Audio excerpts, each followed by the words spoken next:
Hi everyone! Welcome to the second part of this color along video. If you missed part 1, that's where we colored the hair, dress and skin. I'll add a link to that video somewhere in the description box below. But today we're diving into the rest of the page. We'll be coloring some foliage, the tree trunk, a few flowers, the grass, those fun purple swirl shapes and even a cute little mouse.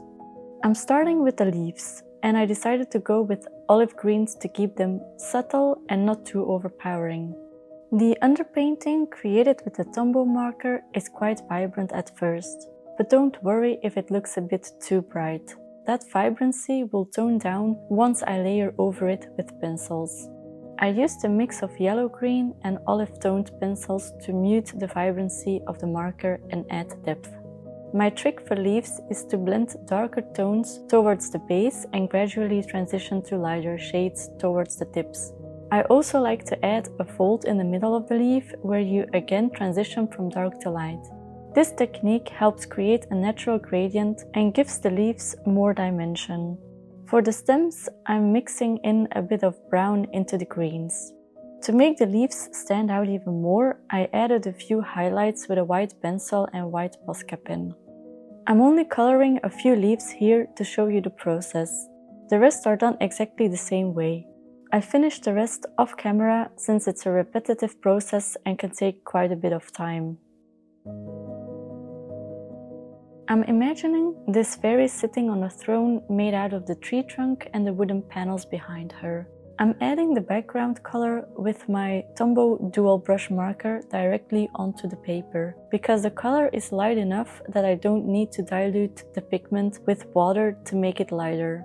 Don't forget that Tombow markers are water-based, so they don't bleed through the page, but they can look streaky, especially when you overlap the end of one stroke with another. That's why I'm only doing one layer with this marker so the color stays light, and we can smooth out all the streaks with pencils later. My trick when working with Tombow markers is to work quickly. No hesitation in your brush strokes to avoid streaks. Commit to only one layer and I use them purely as a base. Then smooth everything out with colored pencils. Looking back at my coloring, I'm actually noticing a nice pattern that the Tombow markers left. I could have used it as wood grain. It's a good reminder to sometimes look beyond first impressions. I immediately disliked the streaky look and smoothed everything out with my pencils, but you could also use the properties of these markers to your advantage to create fun textures instead of fighting against them. But okay, back to the coloring. It's time to smooth everything out with pencils. For the edge of the throne piece, I chose a gradient that transitions from orange to pink. For the inner panels, I went with browns to still give it that wooden feel. I always start light with my layers and then build up my colors.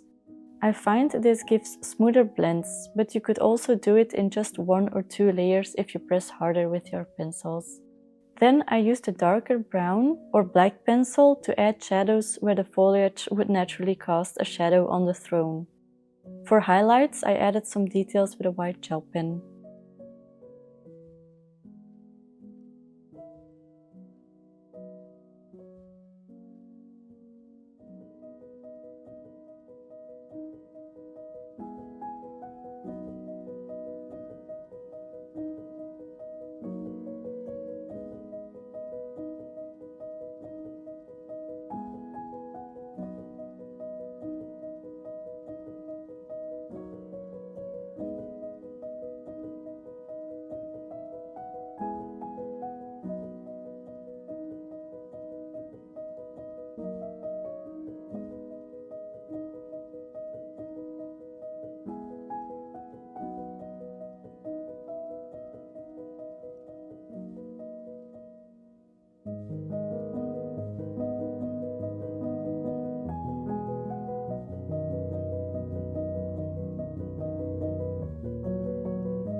Next up is the tree trunk, where I'll try to aim for a realistic wood texture. I used a mix of warm browns, green tones and hints of orange to create an earthy feel. My approach for wood textures is to layer colors in uneven strokes to mimic the natural patterns you see in bark. Those twists and grooves and knots that give wood its character. Luckily for us, the artist of this coloring book, Kate, already drew some lines to indicate where the grooves and knots are. I just added a few more lines and knots. I started with lighter browns as a base and then gradually added darker tones to emphasize depth and shadows, especially around the edges and crevices. A little green here and there gives the impression of moss or aging wood, which adds more interest to the overall look. To make the texture more realistic, I used vertical strokes with my pencils. Following the natural flow of the trunk really helps sell the illusion of wood grain. Don't worry about being too precise, a wood is imperfect by nature, so a bit of randomness works in your favor here. Finally, I added highlights using a white pencil or gel pen to define the raised areas of the bark and give the trunk a more dimensional, almost weathered appearance.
For the flowers, I want to show you how you can reuse the same colors and patterns from one element on your page, like the dress, on another, like the flowers. This is a great way to make your page feel cohesive and tied together. Plus, it saves you from having to come up with entirely new color combinations for every detail. So for the flowers, I wanted them to complement the dress we colored in part 1 of the color along. So I carried over the same playful pattern with pops of turquoise, lime green and pink. Then for the purple flowers, I used a blend of 2 purples from my Tombow markers to give them a soft yet vibrant feel. To add a bit of magic, I used a pink Posca pen to add some sparkles onto the flower petals. With a white gel pen, you can add some highlights to the petals, which really helps them stand out. And don't forget to shade the centers of the flowers with darker tones. It's something small, but it adds depth to the final result. You can finish the rest of the flowers just like the first couple of flowers I showed you.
I absolutely love these whimsical purple swirl shapes. They remind me of candy. In this case, one of them is a house of the 2 little mice. So cute. I kept them bold and vibrant with a mix of purple and pink tones. To achieve such vibrant colors, I needed several layers, and for the seamless gradient I used my Prismacolor pencils. They're excellent for blending, but it's not a must, just a helpful tip. To add depth, I shaded the edges with darker purples and added highlights along the curves. This emphasizes their roundness and gives them a slightly shiny look. I added yellow to the entrance of the house to make it look like light is glowing from inside. This creates a soft yellow glow on the surrounding grass and even on the ears of the mouse, which we'll color later. To make the house feel even more magical, I added white dots and stars to mimic sparkles. If you made it all the way through this part of the video, I'd really appreciate it if you could take a moment to like the video, leave me a comment or subscribe to my channel. It would mean a lot to me and it really helps my channel grow.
Now let's color this cute tiny mouse and the stones. For the mouse, I kept it simple with cool grey tones and added a hint of pink to the ears.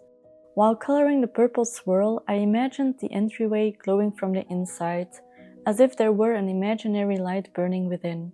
This light casts a soft yellow glow onto the grass and the mouse's ears.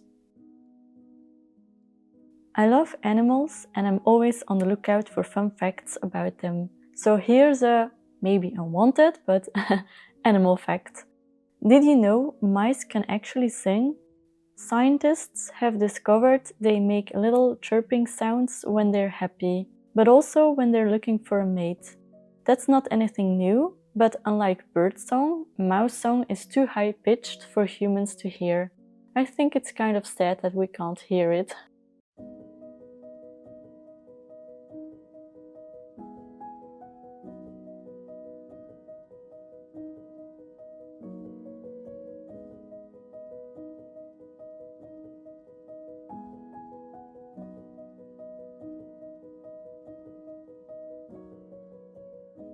For the grass, I wanted it to add texture and life to the page without overpowering the other elements. I started with a very light layer of muted green, the same green we used before for the foliage. And I'm using horizontal strokes with my pencil, holding my pencil further back to be able to keep the color payoff light. Then, to create the blades of grass, I used the same pencil but pressed harder, making short vertical strokes around the stones and tree trunk to mimic the look of individual blades. To add more contrast and dimension, I layered a darker green to define the grass and give it depth. Since the light from the mouse's house cast a yellow glow, I made sure to blend some soft yellow tones into the grass near the entryway. This little detail really helps tie the scene together and makes the glow feel more believable. Adding a few strokes of a white gel pen here and there gives the grass some highlights and adds a fresh, dewy touch.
For the stones, I used the same grays as the mouse to create a natural weathered look.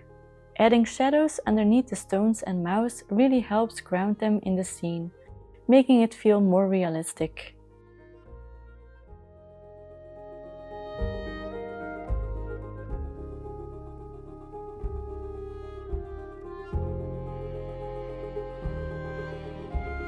After you've colored the whole page, take a step back and look at your coloring. Fine-tune any details that need a little extra attention, whether that's adding more highlights, sparkles, a touch of magic, or deepening some shadows to create more depth. I hope you enjoyed this video and that you feel like you can follow along to color this page.